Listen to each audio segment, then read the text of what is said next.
अंग्रेज जी हुकूमत हुई, वो अंग खे ख़तरो सिर्फ़ ॿिनि ताक़तुनि खां हो। पहिरों घर मां ख़तरो, घर मां यानी मुस्लमाननि खां, त कहिड़े बि तरीक़े सां मुस्लमान मुॾे मुतवजो न थियनि। ॿियो हुनखे ख़तरो ॿिए नंबर ते जेको हो सो सिखनि खां हो, छो त सिख तव्हां ख़बर आहे त जंग जो लड़ाकू क़ौम हुई, तंहिंजे करे हुनखे ओॾो ख़तरो घणो हो। पोइ अंग्रेज़ वॾो चालाक हो, उन अटकल कई त हाणे अहिड़ो तीर इस्तेमालु कयां जो तीर हिकिड़ो हुजे पर शिकार ॿ थी वञनि। हुन वॾी कोशिशि करे शाह इस्माइल खे हथु कयो ऐं शाह अहमद सईद खे हथु कयईं, बरेलवी खे हथु कयईं। उन खे हथु करे हिनखे ॾाढा इनाम विकराम नवाज़े, हुनखे बाक़ाइदे पंहिंजो हमनवा बनाई।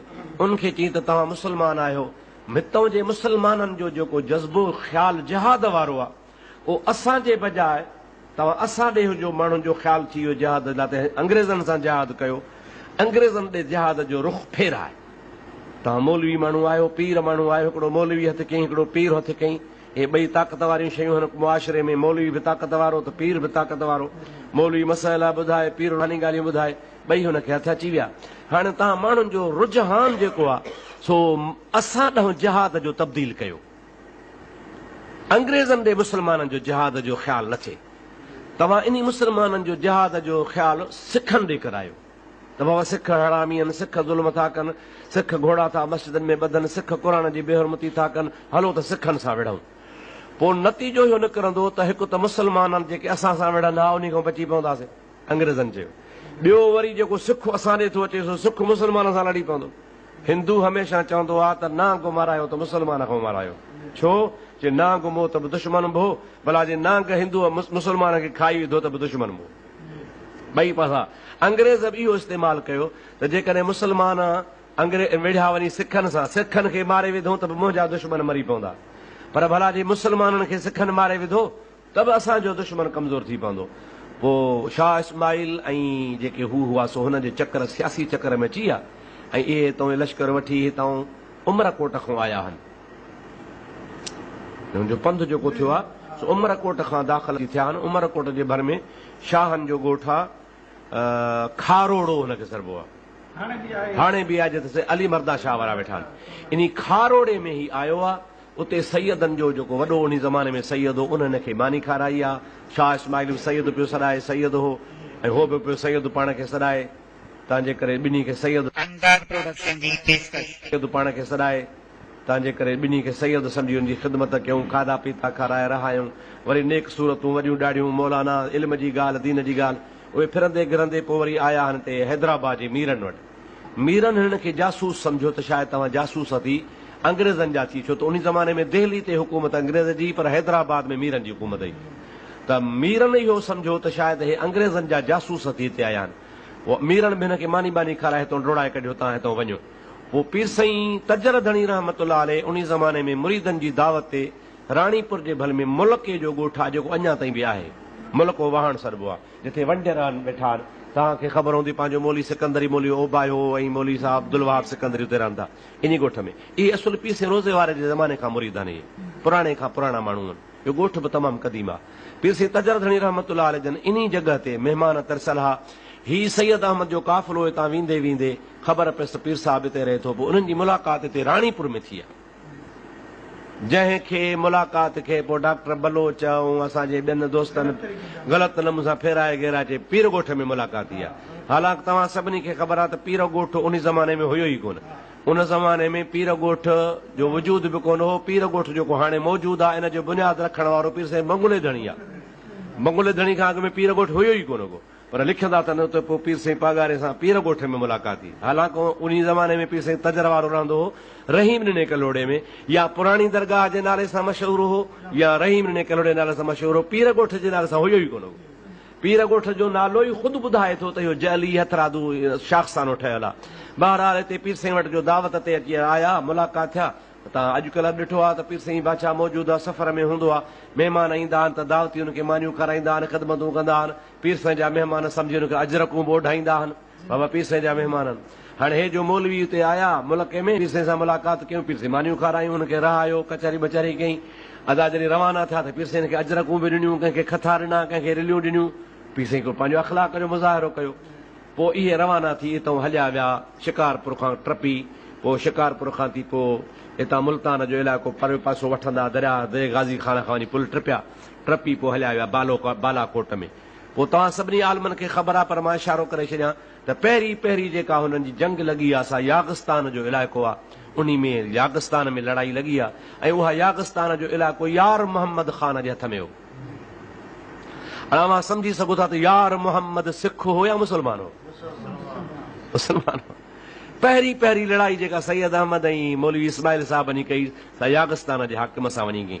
उन जी वजह इहा हुई त जॾहिं ही जो उते पहुता त उहे पठान ग़लति आहे, पीसे ॾिना ई कोन, पीसे अजरक ॾिना, रुगो हुनखे तोहफ़ा ॾिना, बाक़ी माण्हू हिकिड़ो पीसे कोन ॾिनो। तव्हां ॾिसो न 65 जी लड़ाई या 70 जी लड़ाई, उन में पीसे बादशाह जन जेके हुर ॾिना, तक़रीबन मुंहिंजे ख़्याल में त हर हुर जो नालो तारीख़ में आहे। भला हर हुर जो न आहे त दस्ते लीटर जो कंपनी कमांडर जो नालो आहे। पीर साईं बादशाह 500 माण्हू ॾिना, भला 500 मथां 5 माण्हुनि जा नाला त ॿुधाए न, त उन 500 माण्हुनि जा लीडर कहिड़ा? आख़िर 500 माण्हू बि कंहिं कमान में ॾिना हूंदो, मुंहिंजा हुर हन, हिन 500 हुरनि जो ही फलाणो लीडर आहे।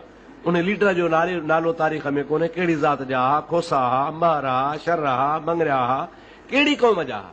500 माण्हू आख़िर कंहिं त क़बीले जा हूंदा, का ख़बर ई कान्हे का असांजे दरगाह जे मलफूज़ातनि में आहे न मकतूबातनि में आहे, दरगाह शरीफ़ जे मखतूतात में कोन्हे को। बहरहाल इहो बाद में अफ़सानो ठाहियो आहे, न पाण माण्हू ई ख़ुदि हुन सां टोटल जेके तादाद जेको लिखियो आहे ख़ुदि पाण हेतिरा माण्हू मूंसां गॾु हा, हेतिरा माण्हू मूंसां गॾु हा। अर्सुल मंज़िल ते जॾहिं पहुता आहिनि त उहे बि 250-300 माण्हू था थियनि। जेके दिल्ली खां वठी हलियो आहे वेंदे यागिस्तान ताईं कुल 250 माण्हू, त उहो 500 माण्हू पीसे वारा काॾे आहे। हिकिड़ो लतीफ़ो तव्हांखे ॿुधायां, हिकिड़ो हूंदो हो मुड़ुसु, घर में जेका बि शइ आणींदो हो, माई हूंदी का सुचर सभु खाई वेंदी हुई। मिठाई आणे त खाई वञे, गोश्त आणे त खाई वञे, जेका शइ खीरु आणे त खाई वञे। मुड़ुसु अची तंग थियो, हिकिड़े हाणे किलो गोश्त जो वठी आयो, ज़ाल खे चई 50 त खाईंदासीं। हीउ को दुकान ते वियो कमकार करे मोटी आयो, ज़ाल खे चई त ॾे ख़बर गोश्त, चई ॿिली खाई वई। ॿिली खाई, माईअ छा कयो पाण भुञी सॼो खाई छॾी। ॿिली खाई वई, चई हा, हो ॾाढो अटकली हो। यकदमि खणी ताराज़ी खई, ताराज़ी खणी सेर रखियईं किलो, माना हिकिड़े पासे ताराज़ी में, ॿिए पासे खणी ॿिली रखियईं, त ॿिली थी सेर। चई गोश्त काॾे? जे भला गोश्त हिते ॿिली में आहे त पोइ ॿिली काॾे वई? किलो आंदो हूं मूं गोश्त जो, हो हाणे किलो त ॿिली आहे, पोइ माना जे किलो आहे गोश्त जो पाण ॿिली काॾे वई? जे भला ॿिली आहे त पोइ गोश्त काॾे वई? सो 250 माण्हू त वठी हलियो दिल्ली खां, जेके 250 माण्हू पहुता वञी यागिस्तान ताईं। हाणे बाक़ी 500 हुर काॾे, हो ॿिली वारी कार थी काॾे खाॼी आहे, ख़बर ई कान थी पए। पोइ बहरहाल उते वञण सां यागिस्तान में उते सभु हनफी मज़हब जा, पठान तक़रीबन टोटल हनफी मज़हब जा। अॼु बि उन इलाइक़े में मां सम्झां थो त कंहिं ॿिए इमाम जी ॻाल्हि ॿुधण लाइ तयारु कोन, बसि हनफी जी ॻाल्हि ॿुधण लाइ तयारु आहिनि। सो उते हुन हनफी आहे। ही जीअं जो उते विया त वञण सां हुननि दिलि में सोचियो त ही माण्हू असांजी इज़त कनि था, दीनदार बि आहिनि, निमाज़ी बि आहिनि, हाणे हिननि खे का तरग़ीब ॾियूं ऐं इन्हनि खे अॻिते वठी हलूं, लड़ाई बड़ाई कयूं, पर अॻु में हिननि खे असां ग़ैर मुक़लद बनायूं। पोइ पठाणनि जो ॾाढियूं दावतूं बि कयूं, मानियूं बि खारायूं। पोइ जंहिं वक़्तु हिननि खे ग़ैर मुक़लद हुजण जी दावत ॾिनऊं त पठाण बिगड़ी पिया, चयो त न असां त हनफी आहियूं, तव्हां चवण कोन वठंदासीं। पोइ हिननि चयो त न, तव्हां पोइ मुशरिक हो, तव्हां काफ़िर आहो। पोइ काफ़िरनि चयो भई असां छो काफ़िर आहियूं? हे पंहिंजे ज़ाम में अची विया, कुझु माण्हू पठाणनि जा हिन जे हथ में आहे, कुझु 250-300 माण्हुनि जा पंहिंजा। पोइ आख़िर लड़ाई लॻी। पोइ लड़ाई जे दौरान में बाक़ाइदे कंहिंसां हुन जा माण्हू तमामु घणा मारियूं। यागिस्तान जे हक़ में यागिस्तान वारे हाकिम खे यारमंद ख़ान खे मारियूं, ॿिया माण्हुनि जा मारियूं। हे जो माण्हू मरी पिया त माण्हू कुझु थोरो मरऊब थी पिया, कुझु माण्हू जे चंबे में अची विया। पोइ हिन उथण सां उन इलाइक़े में बाक़ाइदगी सां उते पंहिंजी हिकिड़ी रियासत क़ाइमु कई। रियासत क़ाइमु करे बाक़ाइदे ठपो ठाराई, उन ते बाक़ाइदे अमीरुल मोमिन सैयद अहमद पंहिंजो ठपो लिखंदो ऐं माण्हुनि ते अहकामात जारी कंदो। उन खां बाद में पोइ कुझु ॾिहाड़ो त इन खे पठाणनि बर्दाश्त कयो, पर हिननि वरी ॿी हिकिड़ी हरकत शुरू कई जो हुननि जूं मायूं ज़ोरी खणी पंहिंजे मुजाहिदनि खे परिणाइण लॻा। बाबा तव्हां जूं मायूं जेके बानियूं था असां कयूं, या वरी जेके मायूं उन पठाणनि जे इलाइक़े में हिकिड़ो रवाजु हूंदो हो। कहिड़ो रवाजु हूंदो हो त हिकिड़ो दफ़ो जेका माई मुड़ुसु कंदी हुई ऐं मुड़ुसु हुन जो मरी वेंदो हो त उहो ॿीहर शादी कान कंदी हुई। बस मां हिकिड़ो दफ़ो मुड़ुसु कयो शरा मोहम्मदी मुताबिक़, हाणे ॿियो नथी कयां। अक़द सानी खे, निकाह सानी खे हो रस्मी तरह ऐब सम्झंदा हुआ। हिननि वरी छा कयो जो अहिड़ियूं औरतूं हथ करे ज़ोरी पंहिंजे जर्नलनि खे पढ़ाइण लॻा। उते पठाण बिगड़ी पिया, भई असांजे हिकु त मज़हब में मुदाख़लत कई आहे तव्हां, ॿियो तव्हां असांजे ग़ैरतुनि में हथु विधो आहे। पोइ अची जो पठाण बिगड़िया त हणी सैयद अहमद खे बि क़तल करे छॾियऊं, त मौलवी इस्माइल खे बि मारे छॾियऊं। पोइ हिन जा के माण्हू भॻा के परेशान थिया। रंजीत संघ सां, हिंदुनि सां या सिखनि सां लड़ाई लॻी कान, उहा इते जो हिते मामिलो ख़तमु थी वियो। हाणे इहो मामिलो जेको हुयो, ड्रामो जेको शुरू थियो, उन ड्रामे जो ड्राफ्ट सीन त हिते वञी थियो ख़ैर जो सरहद में। पर जेके चंद माण्हू हिते पैदा थिया जन अची बर्रे सग़ीर में शुरूआत कई अहले हदीस जे मज़हब जी, पोइ उन्हनि जे मुक़ाबले में उन ज़माने में मौलाना ममलूक अली साहब हो, हिकिड़ो आलिम दिल्ली जो, जेको मौलवी कासिम नानोतवी जो उस्ताद हो। मौलाना ममलूक अली हुनजो नालो, उहो कासिम नानोतवी जो उस्ताद हो। पोइ उन मौलाना ममलूक अली कोशिशि कई त हिकिड़ो मदरसो हिते अहिड़ो पाण क़ाइमु कयूं, जंहिं मदरसे जे क़ाइमु करण खां में हनफी मज़हब जी प्रचार कई वञे ऐं हनफियत जे बारे में माण्हुनि खे आगाह कयो वञे। छो त असांजे मुल्क में अहले हदीस ऐं ग़ैर मुक़लिदियत जो फितनो शुरू थियो, इन खे दॿाइजे, इन खे ख़तमु कजे। इन नज़रिए खे रखी देवबंद जो बुनियादु रखियऊं। पोइ उन जो शागिर्द हो मौलवी कासिम नानोतवी। मौलवी कासिम नानोतवी छते जी मस्जिद हूंदी हुई, जंहिंमें पेशमाम हूंदो हो। देवबंद जो ॻोठ हो, देवबंद जी मस्जिद हूंदा, इहे फलाणी मस्जिद हूंदा, गौसिया मस्जिद, फिरदौस मस्जिद, अहिड़े नमूने सां। उते देवबंद में हिकिड़ी मस्जिद हुई, छते वारी मस्जिद सरबी, उन में पेशमाम हूंदो हो। पोइ मौलवी उते उन छते वारी मस्जिद में नंढड़ी हुजरे खे मदरसे जी शकल जी सूरत ॾिनी, पर बुनियादु हिन जो असुल हनफियत जे लेवल ते रखियो वियो। ऐं ख़ुदि उन ज़माने में, उन दौर में वहाबी चवंदा ई उन खे हा जेको ग़ैर मुक़लिद हो। वहाबी माना ग़ैर मुक़लिद, वहाबी माना अहले हदीस।